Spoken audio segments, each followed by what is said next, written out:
21-year-old accused murderer Cordero Bethel was back in court today, arraigned on a number of armed robbery charges. The Pinewood Gardens resident was supposed to be charged with those offenses yesterday, but after fainting in court, Chief Magistrate Roger Gomez adjourned the matter to today. Bethel is accused of killing 47-year-old banker Stephen Sherman outside his Yamacraw Shores home 1 week ago.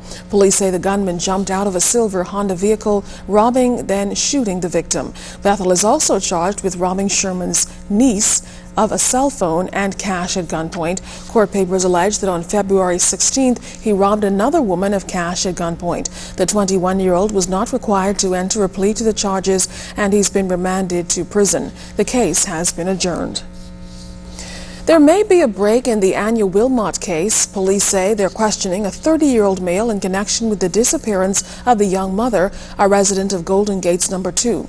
22-year-old Wilmot was reported missing on November 22nd as a drug and firearms trial in which she was a defendant near to close. Everett Coakley is her co-defendant.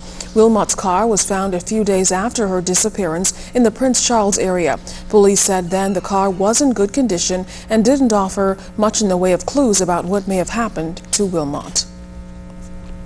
After some 2 weeks of testimony, the prosecution has closed its case in the Desmond Key manslaughter trial. When the case resumes on Monday, the two officers accused of Key's death, 37-year-old Corporal Donovan Gardner and 33-year-old Constable Tavares Boleg, are expected to give their side of the story.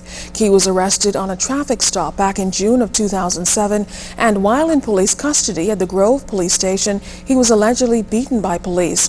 The father of 6 was hospitalized for months and eventually slipped into a coma and died. It's day 5 of the KFC saga, and again all 9 locations here in the capital remained closed. This despite the Labor Minister Dion Folk's efforts to mediate between KFC's management and the Bahamas Hotel Catering and Allied Workers Union, which represents more than 300 KFC workers. The minister has led discussions all week long, hoping to reach an agreement. Yesterday, KFC's management presented a proposal, and now the company is awaiting the union's counter-proposal. Minister Folks confirmed that he spoke with KFC's principal owner, George Myers, on Thursday, who made a commitment to pay staff wages for the last week. On Sunday, Mount Tabor will celebrate 25 years of ministry. But what does the next 25 years have in store for the church? Our Clint Watson gives this insight. While many consider Bishop Neil C. Ellis in the prime of his years as pastor of Mount Tabor Full Gospel Baptist Church, he's making a move that will shift the church for the next 2 decades, a move that many call admirable. It is not my intention to be here for the entire 25 that's coming. As a matter of fact, I have another 10 that I'm committed to here in the top spot in the ministry, and then we plan to gracefully step down, and that would have been at the end of 34 years of services. I'll be 60 at the time, but I want to come out early enough to let a fresh voice come to the fore. The next 10 years, he says, he hopes to finish very strong. A successor has already been identified to be mentored by Bishop Ellis.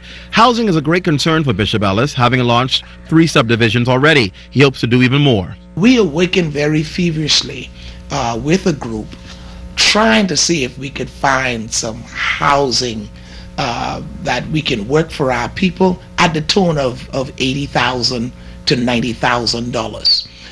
More of our people would be able to afford a down payment for that. With all the trouble some of our youth appear to be facing, Bishop Ellis says key will be programs for youth that take place during the critical hours of 3 to 6 when many parents aren't able to monitor the children because they're working. So what I'm committed to now is really establishing a comprehensive after-school program. So you'll see us the first week in March breaking ground for the construction of a multi-purpose building. The next 2 decades will see a heavy concentration on the family life at Mount Tabor. A full-time pastor will be appointed to head the ministry. Together with spouses, the single focus will be providing ministry to this sector. As they continue the mission to save souls, Bishop Ellis says the church will continue to speak up on issues facing the country and fulfill its role as gatekeepers. Clint Watson, ZNS News. Another Doris Johnson High School student is making her mark in academics and in her community. She doesn't want to pursue a musical career like her older sister, Bahamian entertainer Bodine Johnson, but 12th grade student Zerlene Johnson has a passion for gymnastics and animals. LaDawn Davis has her story. Mostly I'm inspired by the old gymnast Nadia Comaneci, the first gymnast to ever score a 10.0. And she scored it 7 times, which is truly amazing. It's the good execution and Russian style of these prominent gymnasts that Zerlene Johnson is eager to adapt to while enhancing her skills in gymnastics. Her participation in the Battle for Atlantis showdown last year fueled her drive to pursue gymnastics even further. It was my first time really performing at the Battle for Atlantis. I think they hold it every year, but my first time, and people on the bleachers and they watching. It was really fun also, though. Her friend and classmate Ludi Util says Zerlene has made a great impact on her life and has encouraged her to stay on the right track. When I decide to give up, she's be like, Ludi, don't give up. We soon have to just deal with it, and it's only a couple more months and it'll be over. So I guess I can say that she impacts me a lot. But wait, there's more. This president of the Key Club and honor roll student adores animals and enjoys nurturing and caring for them. With this unconditional love, Zerlene says she plans on creating a charitable foundation to assist beaten and abandoned animals. I really would like to team up with BARC. That's the new society in the Bahamas, which helps suffering animals all over Nassau, wherever.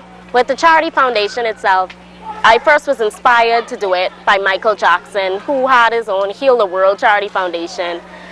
I love to help people and I love animals, so doing something like that is really something I would love to do. And many people, you know, they're just interested in getting the money, and they keep it to themselves. But what we need in society is more people who can give out money to those who are suffering, who need it. It's a need that Zerlene says not many students have an interest in, which she feels makes her stand out above all. After leaving the halls of Doris Johnson, this ambitious young lady says she plans to attend the University of Pittsburgh. Great prestigious school. The architecture and everything, it just draws me to it, the Gothic architecture. They have gymnastics, women's scholarship, women's intercollegiate. They perform in the NCAA Division I. LaDawn Davis with the Student of the Week. And a child shall lead them. Some of the country's youngest citizens are showing what it is to have national pride. Charles Fisher has their story. It was the climax to National Pride Week at Little Feet Academy. The little darlings expressed their Bahamian pride in song and artwork. School's director Bridget Moore says it's all about bringing up a child and a way they must go in hopes that they won't depart. We just wanted to give the children that experience about the Bahamas, actually where they came from as a people. The kids displaying their artistic creation, artwork from just about every island represented. Most of the craft we let our children did ourselves. If you look right in the back or in the back of you, all of the K3 did all of the craft themselves. How enthusiastic were the kids when they were putting this together? They were very enthusiastic, and so were the parents. We had a very good response on all the things that we needed for them to participate with, and everybody was very excited. Did this help them too to learn more about the Bahamian and the craft and stuff like that? Yes, it did, and it made them aware of what the islands are all about and what they're indigenous for. Lots of parents on hand, all happy to see their kids showing true Bahamian pride. They always support us 100% in everything we do. They support us 100%. We have very good parents, and because the children are very young, this is good, because when they go into elementary school, if they could continue that support. Teachers worked very hard, and they were always excited, and they put their all into it. So I hope everybody enjoyed themselves today 100%. Good way of starting off young and showing Bahamian pride. For ZNS News, I'm Charles Fisher.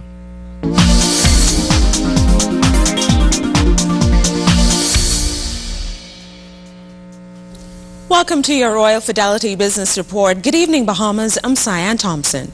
Topping the business beat after several years and millions of dollars, the Thomas A. Robinson Stadium is about to be officially opened. It will be a celebration and excited Minister of Youth, Sports and Culture, the Honorable Charles Maynard, confirming that for the opening, some $600,000 were spent for permanent equipment for the stadium. The Chinese government originally donated $30 million for the building of the stadium, while the Bahamas government invested $48 million in infrastructure. It's been the 5th consecutive business day the Kentucky Fried Chicken locations in the capital have been closed, reportedly causing a loss of thousands of dollars to Restaurant Bahamas, the parent company of KFC. Staff at 9 KFC locations are disgruntled over industrial issues. Labor Minister the Honorable Dion Folks has been mediating talks between KFC's management and union leaders trying to reach common ground with both sides. And hundreds of women are here in the capital to participate in the annual Walk in Paradise to aid breast cancer awareness. Many Americans came by cruise ship just to bond with their Bahamian counterparts in the fight against the deadly disease. Remember, you can send us an email or join us on www.znsbahamas.com or become our friend on ZNS's official Facebook page. Well, that's been a look at your Royal Fidelity Business Report. Once again, I'm Cyan Thompson.